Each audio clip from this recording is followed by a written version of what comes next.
revenir sur la question de l'outil. Qu'est-ce que c'est qu'un outil? C'est un terme qui est utilisé de manière un peu abusive, et en même temps, il n'est pas utilisé là où il faudrait l'utiliser. Parce que tout est outil d'une certaine manière, en tout cas beaucoup de choses sont des outils, mais il y a des choses qui s'appellent des outils qui n'en sont pas. Un outil, je le définirais comme un objet, en prenant le mot objet dans un sens extrêmement abstrait et large, comme un objet qui peut traverser l'espace et le temps tout en restant plus ou moins identique à lui-même. Une voiture, par exemple, la même voiture peut circuler sur toute la planète sans avoir à changer. On ne demande pas d'être amphibie ni de voler, mais enfin, elle peut voler, elle peut marcher, elle peut circuler sur l'ensemble de la planète. On peut exporter une voiture fabriquée en France, on peut l'exporter en Chine, en Argentine, etc., sans qu'elle ait véritablement de changement à opérer. Ce qui veut dire que les gens qui utilisent la même voiture, une même voiture, ne sont pas identiques pour autant. Le fait de partager un même outil, d'utiliser un même outil, ne signifie pas qu'on fait partie d'un même ensemble. On fait partie du même ensemble des gens qui utilisent cet outil, on ne fait pas partie, mais cet ensemble-là, il est en intersection avec un très grand nombre d'ensembles, et donc l'utilisateur de l'outil n'a que tel point commun avec d'autres utilisateurs du même outil, et au fond, par ailleurs, il peut être extrêmement différent. Je distinguerai ainsi le savoir-faire et le savoir-vivre. On peut partager un même savoir-faire et ne pas partager un même savoir-vivre. Et même le fait de parler la même langue, comme par exemple la langue française, ne signifie pas que par ailleurs on n'ait pas des différences considérables. Et là encore, le savoir-faire de pratiquer la langue française ne signifie pas qu'on ait le même savoir-vivre. Ce savoir-vivre pouvant dépendre de toutes sortes de facteurs, de paramètres divers et variés. Donc, inversement, on nous parle de l'outil astrologique, quand on nous parle du thème astral. Le thème astral n'est pas un outil. Ce n'est pas un outil parce qu'il varie constamment des moyens de vue structurels d'une minute, de toutes les 4 minutes, enfin peu importe. Avec l'enseigne qu'on a dit, bon, ben, même des jumeaux n'ont pas le même thème astral parce que l'ascendant n'est pas au même endroit ou parce que les maisons ne sont pas tout à fait au même moment et que les planètes ne seront pas dans les mêmes maisons, etc. Donc, ce n'est pas un outil, ça. Un outil, c'est immuable. Bien entendu, il ne sera pas utilisé de la même façon, sur le même terrain, d'un endroit à l'autre, mais l'outil lui-même reste le même. Un marteau reste un marteau.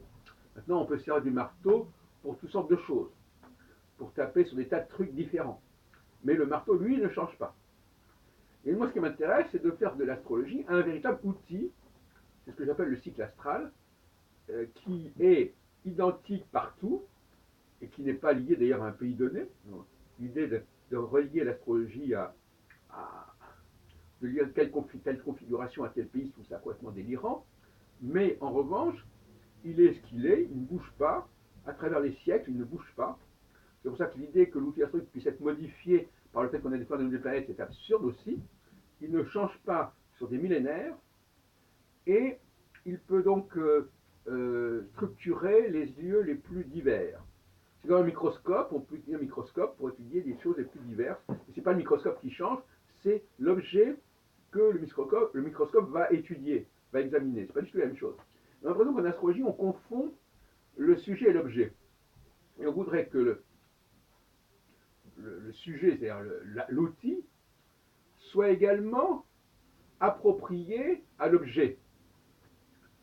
Bien entendu, quand on est en opération chirurgicale, il y a plusieurs objets disponibles, plusieurs scalpels, etc., pinces, etc., et qu'on va utiliser tel et tel objet par rapport à telle et telle problématique anatomique, chirurgicale.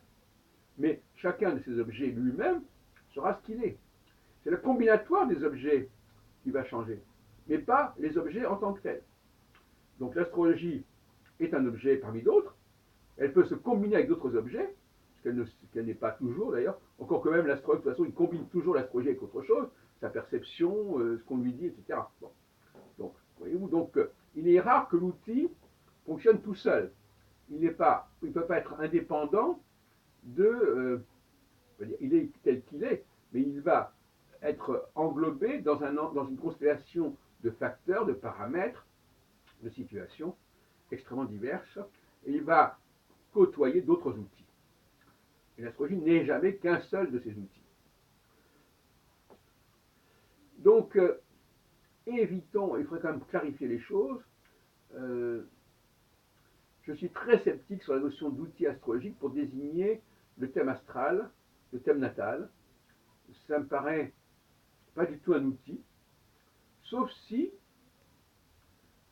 on admet que, au fond, c'est l'apparence même du thème natal qui est importante et non pas son contenu. Alors à ce moment-là, on va sur une autre piste. Vous voyez ce que je veux dire? C'est-à-dire que on pourrait par exemple dire que là par exemple j'ai une lampe électrique, une lampe, etc. Bon, elle peut changer de couleur. Elle peut changer de couleur. Voici on la voit sur la caméra. Cette lampe c'est un outil. Bon. Maintenant, elle peut être en bleu, elle peut être en vert, elle peut avoir des dessins, elle peut avoir toutes sortes de choses. Ça reste la lampe en question. Et donc finalement, ce qui orne la lampe en quelque sorte est secondaire par rapport à l'usage même de la lampe.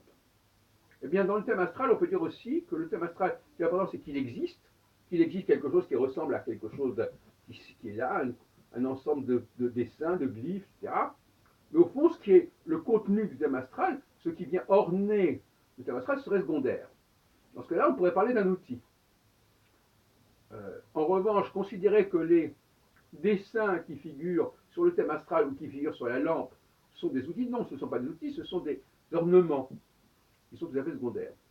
Donc à ce moment-là, on pourrait parler de l'outil. Le thème astral serait un outil à condition qu'on ne regarde pas ce qu'il y a dans le thème astral. À condition qu'on regarde simplement le thème astral comme une sorte de mandala, comme une sorte de témoignage symbolique qu'on étudie bien la personne, mais il ne faut pas aller plus loin. Dans ce cas-là, on peut parler d'un.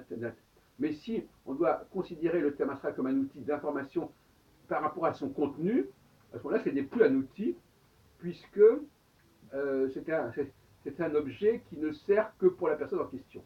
Or, par définition, un outil, il peut s'appliquer à une personne en particulier, mais il peut s'appliquer à des milliers de personnes.